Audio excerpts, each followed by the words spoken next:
اور اس سفر کو آپ کے لیے بہت برکتوں والا بنائے.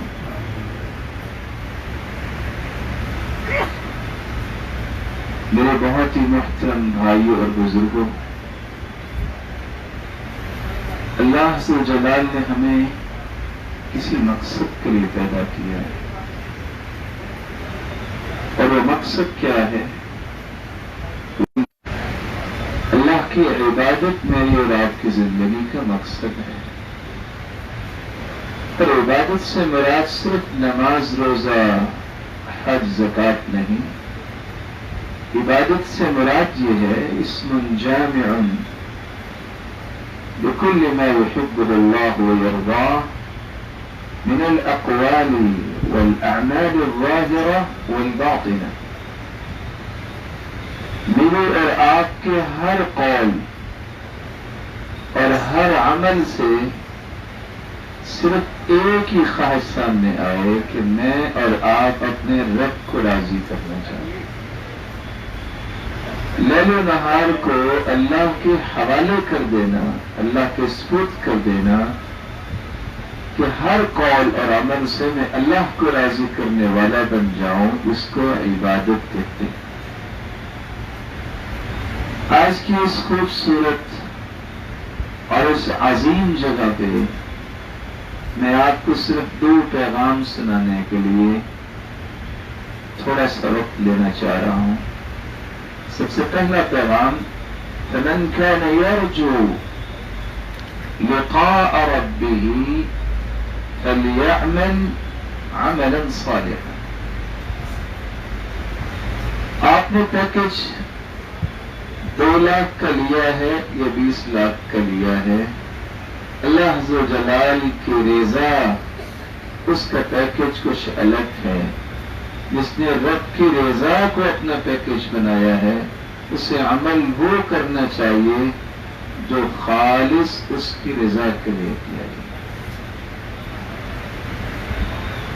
جب تک کسی عمل میں نیت خالص نہیں ہوتی، وہ عمل جتنا بھی بڑا ہو، کرنے والا جتنا بھی عظیم انسان ہو، اس عمل کی کوئی قیمت نہیں ہے اللہ کے. اسی طرح انسان دن رات لگا کے کوئی کام کرتا ہے، میرے محترم، اگر وہ سنت کے مطابق نہیں ہے تو اس کی کوئی قدر و قیمت نہیں. تو میں سب سے پہلے یہ دعا کرتا ہوں، اے اللہ ہم سب کی نیتوں کو خالص فرما. ہم بہت کمزور ہیں میرے مالک. یہ جتنے روشن چہرے بیٹھے ہیں، اللہ ان کی ہر عبادت کو اپنی رضا کے لیے خالص فرما. رب کی رضا، رب کی خوشنودی، رب کو راضی کرنا، اللہ سے ہی ثواب اور اجر کی امید رکھنا، اللہ عز و جلال سے ہی اس حالت میں ملنا کہ اللہ عز و جلال راضی ہو جائے، یہ وہ طرف ہے، یہ وہ شوق اور ذوق ہے جو شوق اور ذوق سیدنا ابراہیم علیہ السلام نے ظاہر کیا تھا. حالانکہ حکم اللہ نے دیا کہ بیت اللہ بنائیے، بنایا بھی بیت اللہ ہے، لیکن پھر بھی وہ کہ دعائیں کر رہے ہیں، ربنا تقبل منا انك انت السميع العليم. میرے مالک تیری دی ہوئی توفیق سے تیرا گھر تو بنا دیا، اب التجا یہ ہے کہ اللہ اس عمل کو قبول فرما لے. نیت جب خالص ہوگی تو میرے معزز ہمارا عمل قبول ہوگا.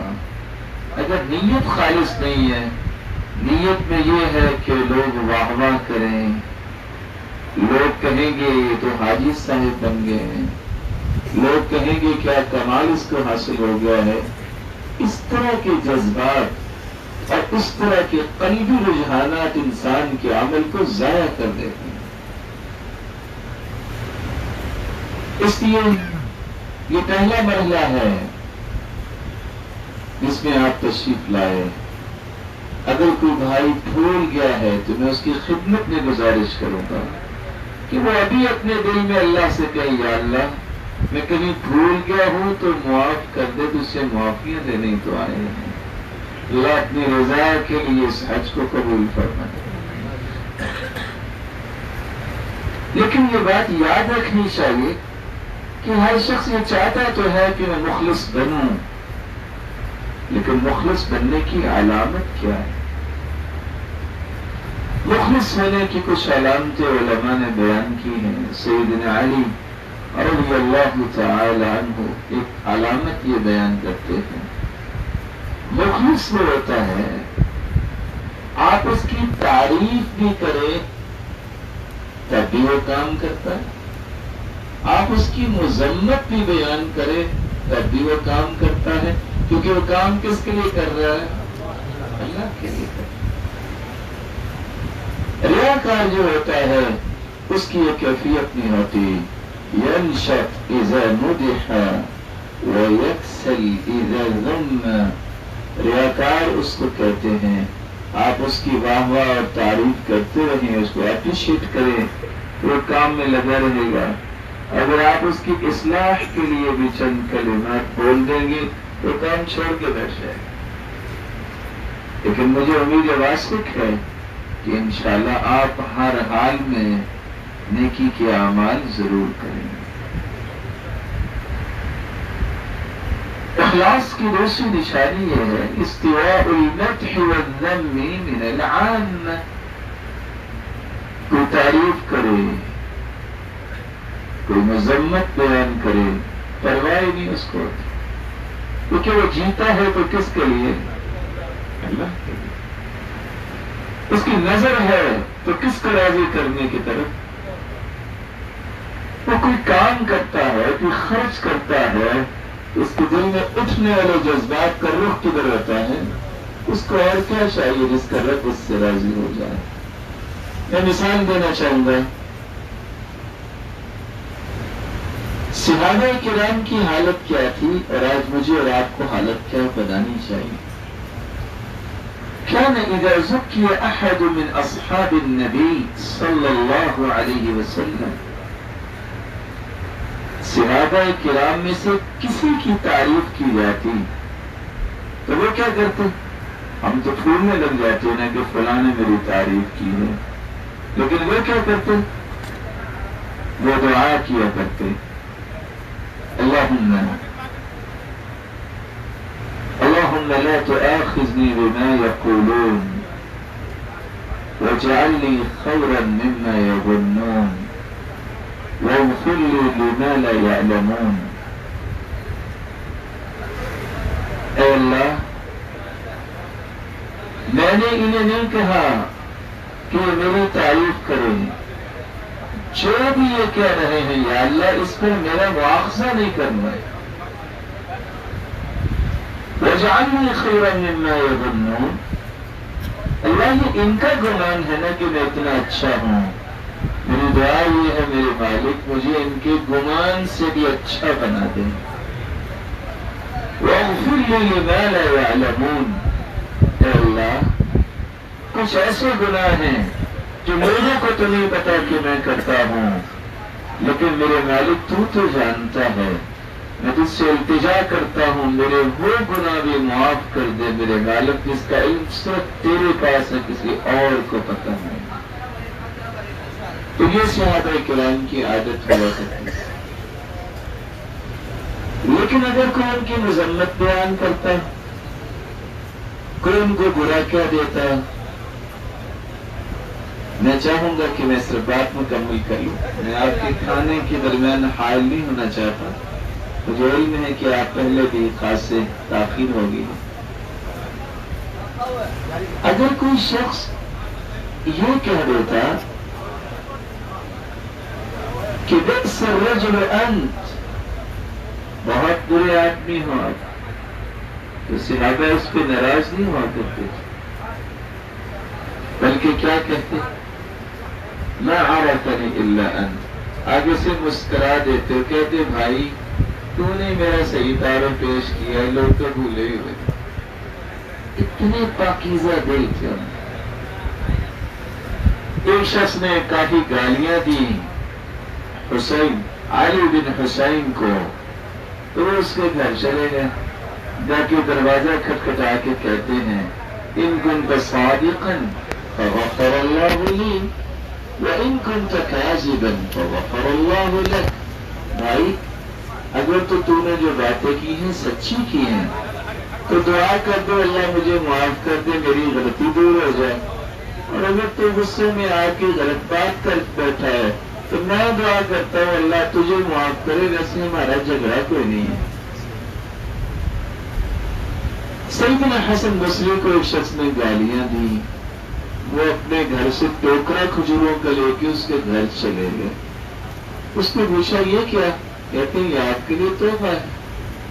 کہتے ہیں تحفہ؟ وہ کس بات کا؟